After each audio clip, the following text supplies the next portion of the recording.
There really is nothing to be worried about. I was just doing yoga right now after a really long time, and I was doing like a very simple pose that I've done before. Um, and my legs were like kind of hurting, and I got really worried. Not because it was an injury, but because I was like, oh no, I've like forgotten everything. I'm like so unhealthy or something. But I think that none of these things have to mean anything, and maybe they're just like little warning lights going like, hey, you haven't actually focused on your body for a long time, and that's the only thing out of balance. um and I was like, that makes sense because I haven't done that, and my body is kind of out of balance, and I haven't felt very grounded, and um I felt issues around grounding, and feeling secure sort of physically. And I was just like, oh, if I practice, I'll be good again, right? And then I realized that even in our mental state, sometimes what we do is like when thoughts come up or feelings or like really intense emotions, we're like, this must mean I'm so unhealthy. This must mean I'm like depressed again. This must mean I'm not doing well. But what if they're just like warning lights similar to that, kind of going like, hey, you haven't actually focused on your mental health in a while.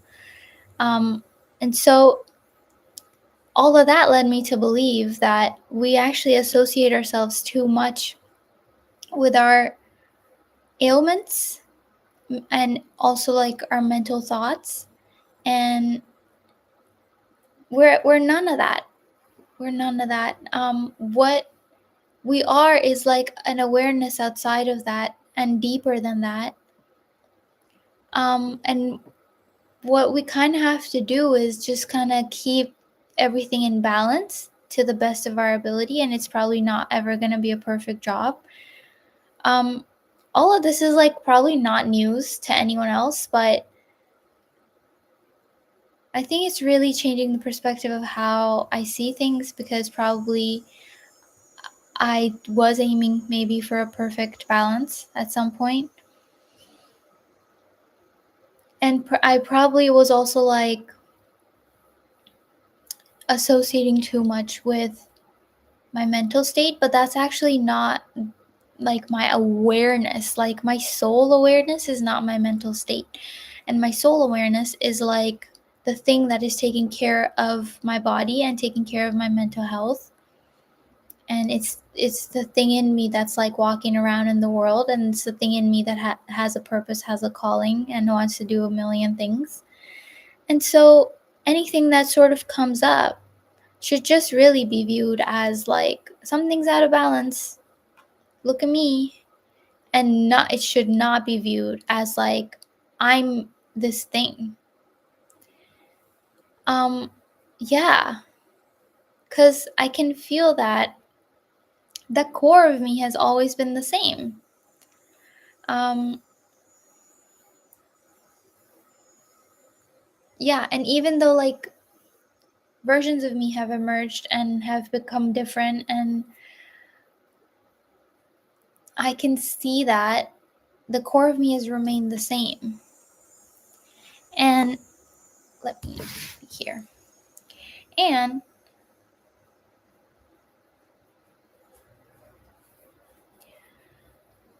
what I used to do when I saw that was I would miss. Oh, I'm being anxious a little bit. I would miss who I used to be, and I would be like, how do I get back to being her? She was so funny. She was so fun. She was more confident. She like, didn't overthink it, and she kind of just did things. She didn't overthink social connections and engagements, and like it was so easy to her. Especially like relationships were so easy to her. And I was like, oh, that's very difficult now. Um, but I think I think now I want to be present in my becoming. I want to be present in each person that I am on a day-to-day basis, like, but also like, you know, over the years we're like one person, and then it's like very gradually changes, and then when you look back you're like, who was that girl? When you like look at your Facebook posts and you're like, oh, she was like so brave.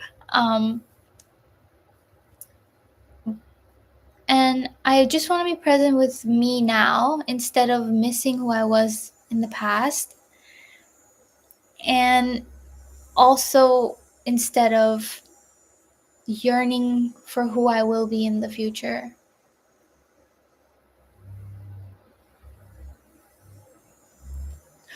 There's like no rush.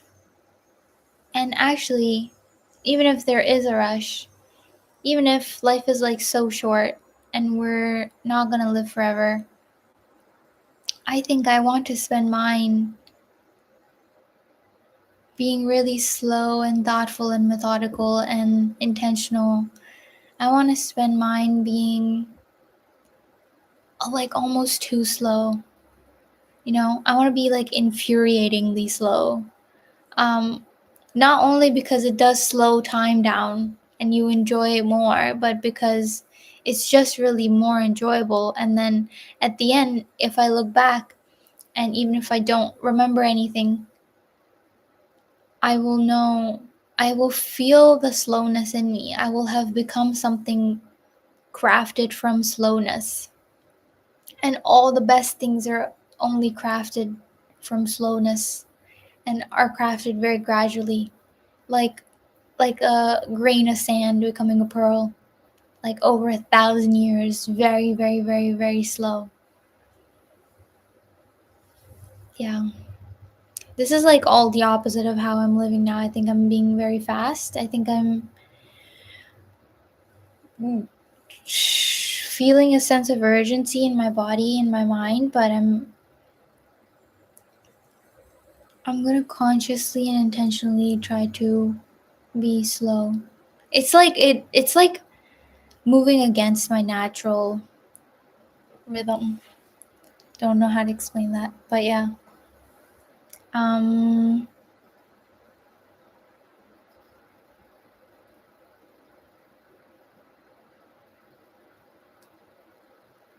and like each version of us can only become through doing.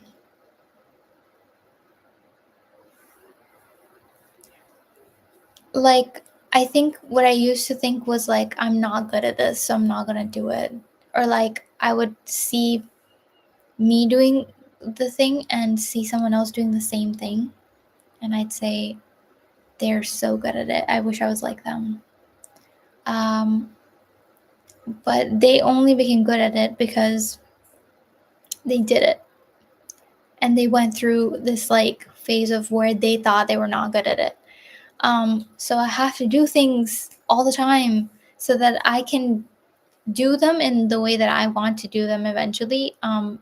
But so that I can first become comfortable with it, because that, I think that's the biggest thing that stops us from being really authentic and true and good at something, is like your level of comfort within that thing. And you only build comfort if you do something 1,000 times and you're like, oh, I've done this, it's familiar.